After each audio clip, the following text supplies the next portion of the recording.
यह कुछ साल पहले की ही बात है। उस वक्त मैंने मेरा एक ऑनलाइन बिजनेस शुरू किया था और मेरे पास पैसों की बहुत कमी थी। इसलिए मैंने शहर के बाहर एक बिल्डिंग के फ्लैट में रहने का फैसला किया।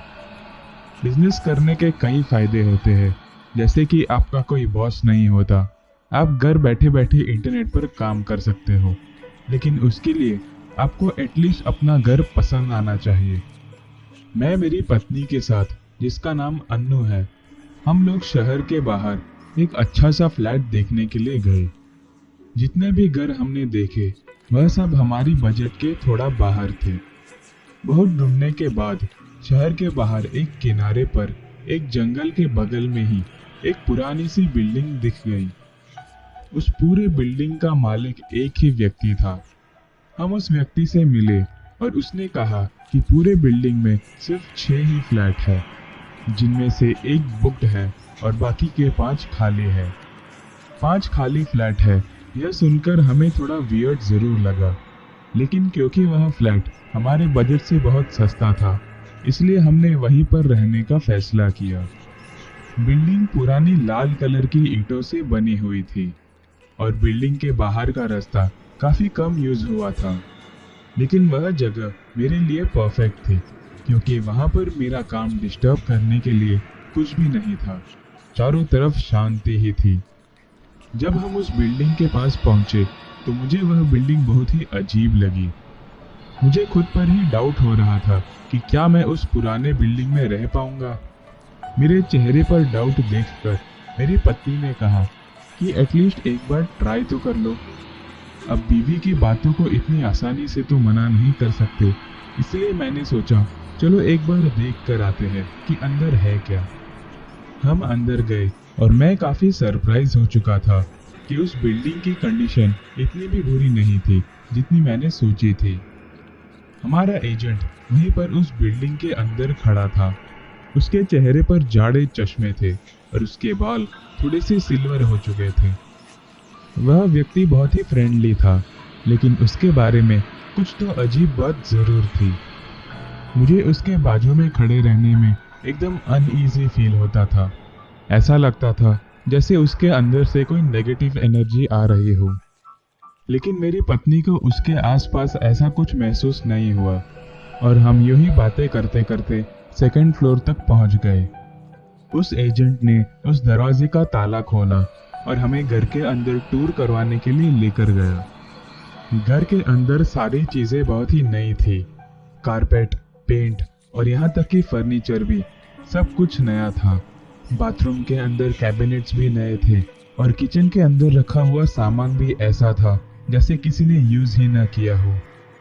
20 मिनट तक घर देखने के बाद मैंने सोचा कि इतने सस्ते में ये घर कुछ ज्यादा ही अच्छा है। जब चीजें कुछ ज्यादा ही अच्छी हो तब समझ जाना चाहिए कि इसके पीछे जरूर कुछ ना कुछ गड़बड़ है। अगले आधे घंटे में हमने सारा पेपर वर्क कंप्लीट कर लिया और अगले 3 दिनों में मैं उस नए घर में शिफ्ट हो गया। मुझे स्टार्टिंग में वह घर बहुत पसंद आया। घर के एक रूम को मैंने मेरा ऑफिस बना लिया और ऑफिस का विंडो खोलते ही सामने एक बड़ा सा जंगल दिखाई पड़ता। देखने में तो काफी सुंदर लग रहा था। बिल्डिंग में बच्चों का शोर शराबा नहीं, रास्ते पर गाड़ियों की आवाजें नहीं, चारों तरफ बस शांति ही शांति थी, जो मेरे काम के लिए बहुत ही अच्छा था। अनफॉर्चुनेटली मेरी पत्नी मेरे साथ वहां पर नहीं रह सकती थी क्योंकि उसका ऑफिस, जो कि सिटी में था, वो उस घर से बहुत ज्यादा दूर था।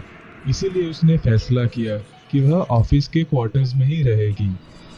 मुझे वहां पर कंप्लीटली सेटल होने के लिए 3 से 4 हफ्ते लग गए, लेकिन उस वक्त में उस पूरे बिल्डिंग में एक भी व्यक्ति नया रहने के लिए नहीं आया। रहने को तो छोड़ो, कोई घर देखने भी नहीं आया था। वह अकेलापन मेरे काम के लिए बहुत ही बढ़िया था, लेकिन अंदर ही अंदर मुझे कुछ स्ट्रेंज फीलिंग्स आने लगी थी। जैसे कि जब भी मैं काम के लिए मेरे डेस्क पर बैठता तो मुझे ऐसा लगता कि पीछे से कोई मुझे कॉन्स्टेंटली देख रहा है, और इस बात की वजह से मैं मेरे काम पर फोकस भी नहीं कर पा रहा था। मेरे सर के पीछे के बालों पर मुझे हल्का सा कुछ महसूस होता, लेकिन पीछे मुड़कर देखता तो पूरा रूम खाली दिखाई पड़ता। उस रूम में मेरे अलावा और कोई नहीं था, लेकिन मेरी फीलिंग्स कुछ और ही कह रही थी। कभी कभी तो मैं मेरा काम बीच में ही छोड़कर चेयर से उठ पड़ता और पूरा घर चेक करने लगता। मुझे कभी कभी ये भी लगा कि घर में शायद से कोई होल होगा या फिर कोई स्पाई कैमरा होगा जहां से मेरे ऊपर नजर रखी जा रही है। लेकिन पूरा घर छान मारने के बाद मुझे ऐसा कुछ भी नहीं दिखा। मेरी वाइफ कभी कभार मुझे मिलने आ जाती थी, लेकिन उसे ऐसी कोई भी फीलिंग्स महसूस नहीं हुई। इनफैक्ट उसे तो वो जगह बहुत पसंद आई। मुझ पर नजर रखे जाने वाली फीलिंग ये अब रोज की बात हो चुकी थी। कभी कभी वह फीलिंग इतनी ज्यादा आती थी कि मुझे उठकर पूरा घर सर्च करना पड़ता, और सर्च करने के बाद मेरे हाथ कुछ भी नहीं लगता। लेकिन अब मैंने उस फीलिंग की आदत डाल ली, ये समझकर कि ये सिर्फ अकेला रहने के कारण हो रहा है। ये फीलिंग अभी खत्म हुई ही नहीं थी कि एक दूसरा नाटक शुरू होने लगा। रात को किसी के चलने की आवाजें आने लगी।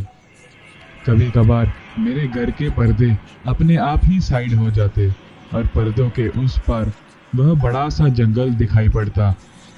ऊपर से बाहर सर्दियों का मौसम था। दिन के वक्त तो टेम्परेचर नॉर्मल रहता, लेकिन रात के वक्त घर के अंदर कुछ ज्यादा ही ठंडा लगता। सुबह काम करते वक्त मैंने घर के हॉल में नीचे एक पेंसिल गिरा दी थी, और वह पेंसिल पूरी रात वहीं पड़ी थी। रात को जब मैं सोने ही जा रहा था, तब उस पेंसिल के गोल गोल घूमने की आवाजें आई। मैं तुरंत उठकर बेड पर बैठ गया और मेरे बेडरूम के खुले हुए दरवाजे के उस पार देखा। अंधेरे में मुझे कुछ दिखाई नहीं दिया, लेकिन उसके बाद वह पेंसिल गोल गोल घूमते घूमते सीधे मेरे दरवाजे के सामने आकर रुक गई। उसके बाद एक ऐसी आवाज आई जैसे किसी ने एक कदम मेरी तरफ आगे बढ़ाया। यह आवाज आते ही मेरा शरीर अंदर से ठंडा पड़ चुका था। अब मुझे उस रूम के अंदर ज्यादा ठंडी लग रही थी। उसके बाद ही एक और आवाज आई, एक कदम और आगे बढ़ा। मैं सोच ही रहा था कि यह क्या हो रहा है कि वह पैर अचानक से चलकर मेरे बेड के बाजू में आकर रुक गए। उस वक्त मैं ऐसा घबरा चुका था, मैंने सीधी चादर मेरे सर पर ओढ़ ली और बेड पर लेट गया। उस रात तो मैं सो नहीं पाया, लेकिन दूसरा दिन इससे भी ज्यादा भयानक था। काम करते वक्त ऐसी आवाजें आती जो मुझे मेरे चेयर से उछाल देती। काम करने से ज्यादा मेरा टाइम ये देखने में गया कि मेरे पीछे और उस हॉल में कोई है तो नहीं, कोई मुझे देख रहा है। ये फीलिंग तो मैंने सहन कर ली, लेकिन हर रात को कोई चलकर मेरे बेड के पास आकर रुक जाता है, इसे मैं सहन बिल्कुल नहीं कर सकता। ये चीज ऐसी थी जो मुझे अंदर से बहुत डरा देती थी। मेरी बहुत सारी रातें ऐसे ही बिना नींद के गुजरी। डरावनी बात ये थी कि वह पैर अपने आप चलकर मेरे बेड के पास आकर रुक जाती। इसके बाद क्या होता इसका कोई आइडिया नहीं था। उस चीज से मुझे कोई नुकसान तो नहीं होता, लेकिन हर रात ऐसा होने से मेरे रोंगटे जरूर खड़े हो जाते। वो फीलिंग ऐसे थी जैसे शेर शिकार करने से पहले अपने शिकार को घूरता है। मेरा शिकार अब तक तो नहीं हुआ था, लेकिन आगे का पता नहीं। कुछ दिनों बाद मैं एक बिजनेस मीटिंग के लिए एक दूसरे शहर गया। वहां पर जाकर होटल में रहा, तब जाकर मुझे थोड़ा सा सुकून महसूस हुआ। वहां पर 3 दिन रहने के बाद मेरा माइंड अब थोड़ा फ्रेश हो चुका था, और मैंने सोचा कि ये चीजें इतनी भी बुरी नहीं है जितनी दूसरे लोग एक्सपीरियंस करते हैं। लेकिन उस घटना के बाद मेरे घर के पैरानॉर्मल एक्सपीरियंसेस और भी भयानक होने लगी। इसके बाद जो हुआ इसके बारे में हम बात करेंगे इस वीडियो के दूसरे भाग में। बिल्डिंग के ग्राउंड फ्लोर से किसी लड़की के चिल्लाने की आवाज आई। वह आवाज अब दौड़ते दौड़ते सीधे मेरे फ्लैट के दरवाजे पर ठोकने लगी थी।